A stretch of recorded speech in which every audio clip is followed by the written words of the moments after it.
Assalamualaikum warahmatullahi wabarakatuh.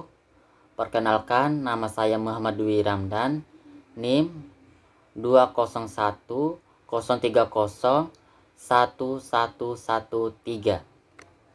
Pada video kali ini, saya akan menjelaskan tentang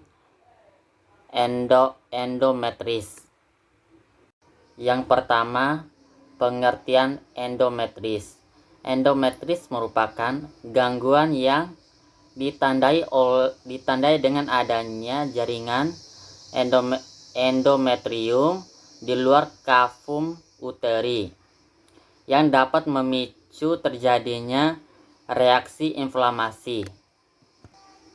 Yang kedua, penyebab dan faktor resiko terjadinya endometris dilihat dari beberapa teori. Yang pertama, teori menstruasi retrograd. Teori ini dikemukakan oleh Sampson pada tahun 1927, di mana terjadi reflux atau darah menstruasi mengalir balik masuk melalui saluran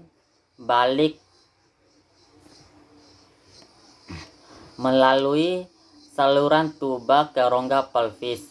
Yang kedua, teori imunologik dan genetik.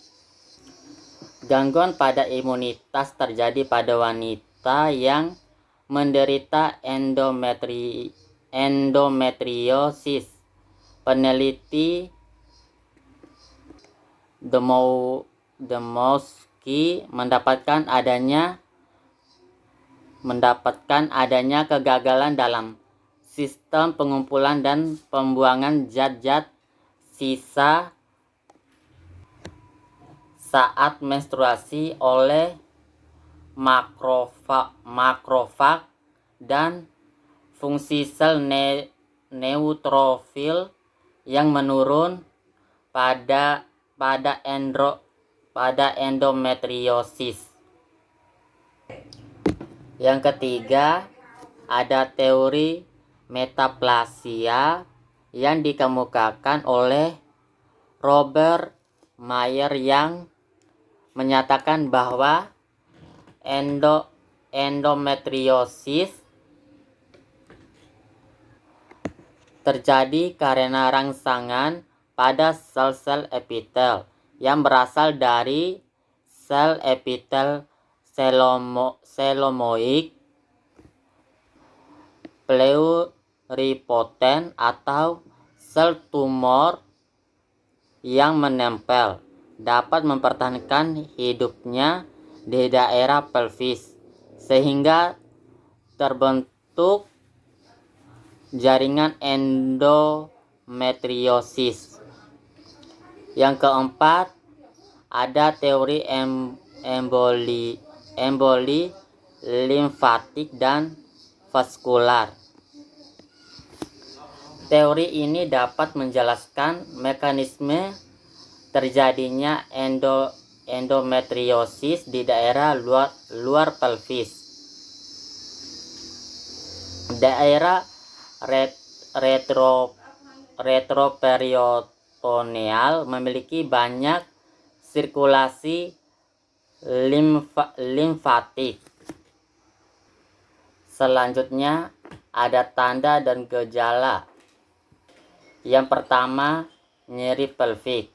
Nyeri panggul merupakan tanda utama endometriosis dengan ciri khas nyeri bersifat kronis dan berulang, timbul sebagai dysmenorrhea didapat atau sekunder.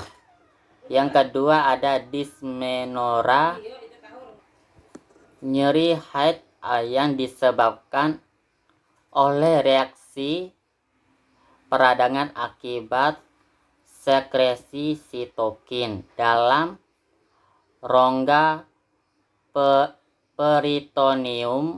peritoneum akibat perdarahan lokal pada sarang endometriosis dan oleh adanya infiltrasi endometriosis ke dalam saraf pada rongga panggul.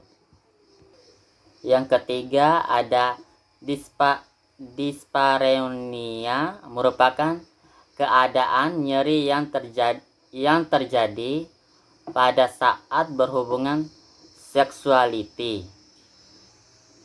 Selanjutnya ada yang keempat, infertilitas. Endometriosis didiagnosa hampir 2 kali sering pada wanita infertil dibanding wanita fertil, karena endometriosis harus dicuriga pada setiap kasus infertil. Selanjutnya ada cara pemeriksaan. Yang pertama, uji laboratorium. Yang kedua, pembedahan laparoskopi. Yang ketiga dengan cara USG atau ultrasonografi. Yang keempat dengan cara MRI. Yang kelima, uji anatomi patologi. Sekian dari video ini, lebih dan kurangnya mohon maaf. Wassalamualaikum warahmatullahi wabarakatuh.